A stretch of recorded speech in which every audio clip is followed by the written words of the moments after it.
猪排骨冷水下锅，水开以后1分钟捞出，用温水冲洗干净。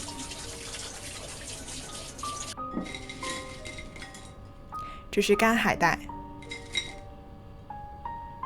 冷水泡30分钟。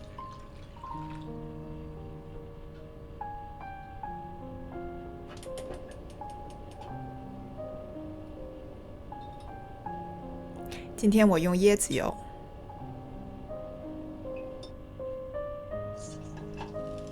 油热以后煎一下排骨，不用经常翻动，这样容易上色。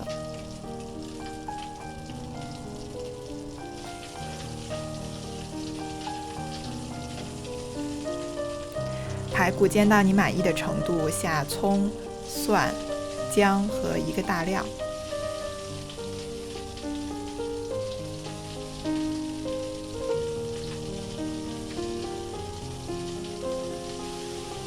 这些材料里面有水，所以锅里的温度马上就降下来了。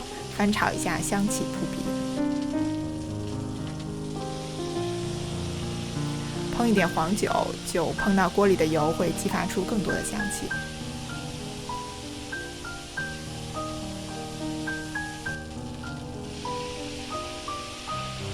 放入海带，简单翻炒一下。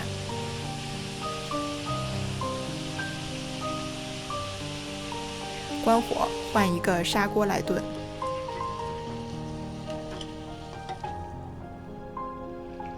加开水，冰糖提鲜，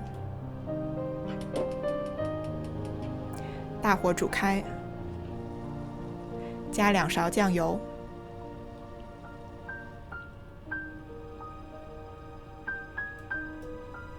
转小火炖1个小时。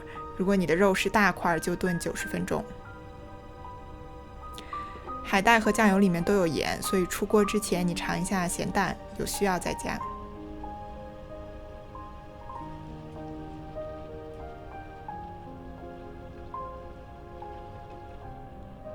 这道菜里海带给排骨增添了风味儿，但是不抢戏，你还是能吃到十足的肉香，可以试一下这个搭配。